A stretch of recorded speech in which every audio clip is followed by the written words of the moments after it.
Perkenalkan, nama saya Mita Juliani dengan NIM I1A025001. Perkenalkan, nama saya Kendi Sanirta Sasikapindo dengan NIM I1A025013. Saya Zahratun Siska dengan NIM I1A025028. Dan saya Sylvia Mesadini dengan NIM I1A025032.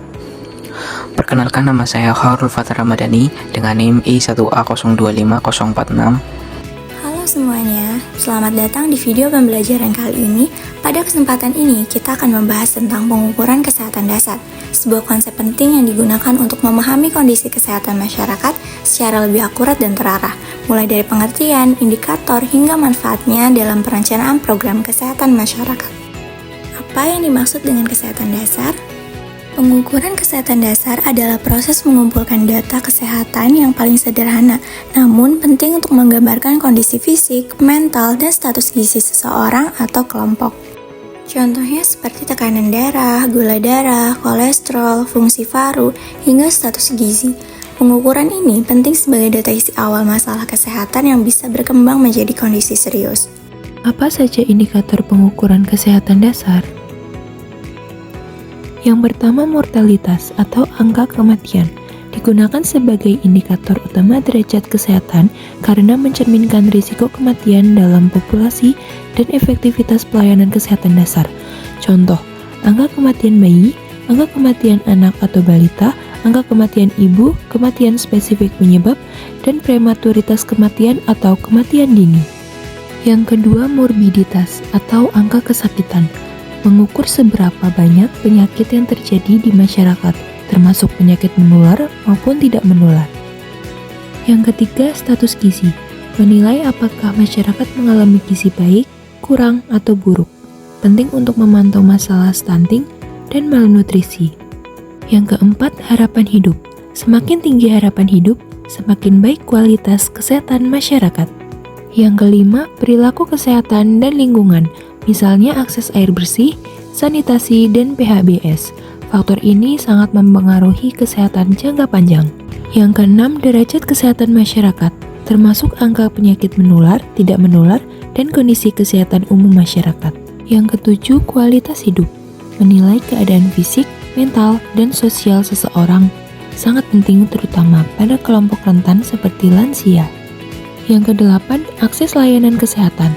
Contohnya ketersediaan tenaga kesehatan, cakupan imunisasi, dan kepemilikan jaminan kesehatan.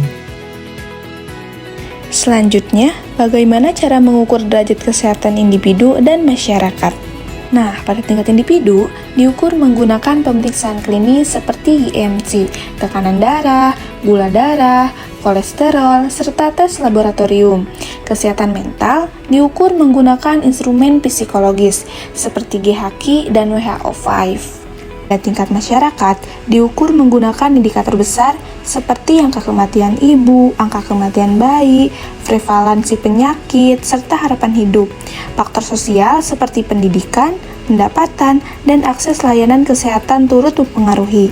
Indeks gabungan seperti HDI, HALE, dan DAILS digunakan untuk menggambarkan kualitas hidup dan beban penyakit secara keseluruhan. Faktor apa saja yang mengaruhi hasil pengukuran kesehatan dasar? Yang pertama, faktor pelatihan. Perbedaan kemampuan tenaga kesehatan mempengaruhi kualitas data. Staf yang kurang terlatih dapat menghasilkan data yang kurang akurat. 2. Faktor kurikulum. Materi pelatihan yang terlalu sulit atau tidak sesuai membuat pemahaman tidak merata. Pemahaman alat statistik juga berpengaruh. 3. Faktor konteks organisasi. Dukungan pimpinan, kebudayaan kerja yang kolaboratif, dan ketersediaan sumber daya sangat menentukan keberhasilan pengukuran. Beban kerja yang tinggi sering menjadi hambatan. Mengapa pengukuran kesehatan dasar penting untuk perencanaan dan evaluasi program kesehatan masyarakat? Yang pertama, sebagai dasar perencanaan. Melalui data yang dikumpulkan, kita dapat mengidentifikasi masalah kesehatan yang paling membutuhkan perhatian. Misalnya, ketika angka stunting di suatu wilayah cukup tinggi, maka program yang dirancang akan difokuskan pada peningkatan status gizi dan pemenuhan nutrisi. Kedua, sebagai alat evaluasi. Data yang diperoleh dapat dibandingkan antara kondisi sebelum dan sesudah pelaksanaan program.